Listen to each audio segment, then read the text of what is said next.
What's up, agents? It's Chastin J Miles, and in this video I want to talk a little bit about why I am choosing not to open up a brokerage. And the reason why I'm doing this is because I feel like so many people reach out to me and they're like, oh, why don't you become a broker, and why don't you have a brokerage? Is the Founders Group your brokerage? And I always say no, and they're surprised. So I figured that I would just publicly do a video why I don't want to own a brokerage.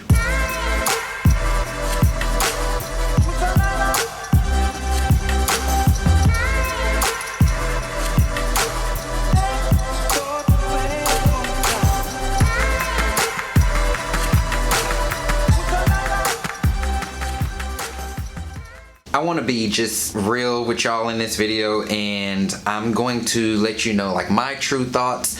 When I first got in real estate, you know, this was probably like 7 years ago. When I first got in real estate, that was the goal, because that was kind of the path. Like, you got your license, you became an agent, and then you put in your 5 years here, and once you did that, then you can get your broker's license and open up a brokerage. And that sounded great, you know. It was kind of like, okay, this is what I have to do. And as time went on, and as I've been a part of brokerages, because you have to have your license hung at a broker, you just see a lot of things. And it gets to a point where you kind of say, all right, do I really want this? Or is this the route that I really want to go down? And that's what it pretty much came down for me. You know, earlier in the day, the reason why you wanted to open up a brokerage was, the whole stigma around it was because you make more money. You get to call the shots. You get to do your own thing. Like, you're large and in charge. And that was the whole thing with owning a brokerage. Well, I feel like kind of in 2019 and 2020, things are just different. You don't necessarily have to have a brokerage to do a lot of those same things. And that was kind of an eye-opener for me, because I saw the same opportunities that the brokers had. They were now opening up as at brokerages, where agents were given more freedom and the ability to do more things that were commonly reserved just for brokers. Nowadays, there's so many other options besides being a broker. So like, you can be a team leader, which is what I am. So I have my own team.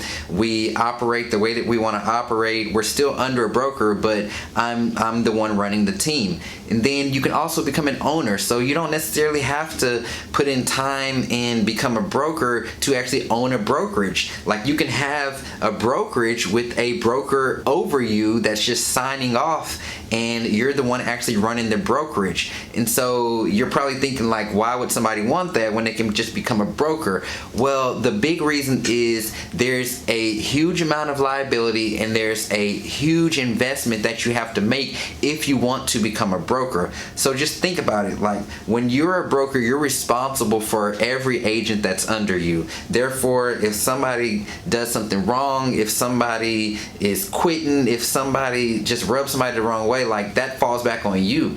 Whenever somebody gets sued, they're actually suing the broker. They're not suing the agent. Whenever somebody has a complaint, they have a complaint against the broker, not against the actual agent. Not to mention, if you want to open up a brokerage, like, just think about that investment. I mean, we're not just talking like office space. There's so much more than that. There's insurances, there's licenses, there's the marketing, there's getting people going, getting them on board. Like, just a huge amount of money that you have to spend to become a broker. And I ran the numbers on this. It really was down to me needing to probably have around 40 to 50 agents producing a certain amount of money before it was even profitable. And you know, it's all cool just having your name blasted out and having your name plastered on the building, but it's like, if it's not profitable and it's not making money, then why even invest your time and resources into it? Like, I'm not that vain to where I feel like I need to have my name out there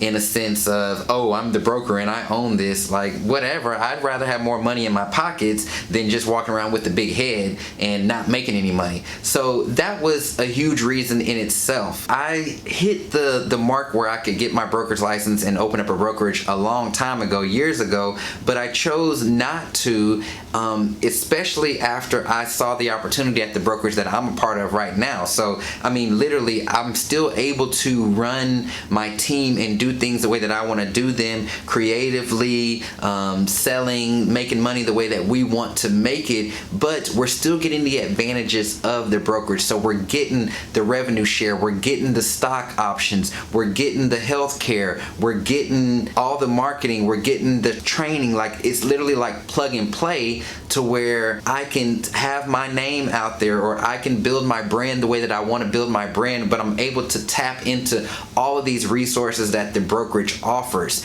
And the splits aren't bad. So I mean, so many agents want to talk about splits and everything, when it's just kind of like, if you're making money, you're not really that concerned about it. And so once I saw that opportunity, and I sat there and I weighed, like, should I be the one investing in all this, or I can tap into this, pay them 20% and have all this stuff and just be able to run my business the way that I want to. Like, it was just such a better option. And so nowadays, there's no real reason why you need to go out and start your own brokerage, especially as companies are getting more national and international. You know, when you're a broker, you're kind of centralized to your local area. You know, you're trying to build a name there, let alone trying to go national. I mean, that's a huge leap of faith, and just such a large undertaking that it's like, why would you even do that? You know, like, there's such great companies out here. EXP, for example, like the company that I'm at, I have everything that I need with the ability to be national. Like, I've sponsored agents all over the country. Like, if y'all follow me on Instagram, you probably see the posts. I mean, I literally have agents in my network all across the country, and we're expanding into Canada and the UK and all these other places, and that's given me that reach. But it didn't take me 5 years to do. It didn't take me 10 years. I've literally been with the company months now and have been able to expand my reach like that. There is no place that you can join that's like that, you know, and there's nobody that can really build that at the pace that I've been able to build it at. And that's why I said to myself, Chastin, it's not really necessary, nor smart, nor makes the most financial sense to do this on your own. So why even do that? And that's what made me decide to not open up a brokerage for myself.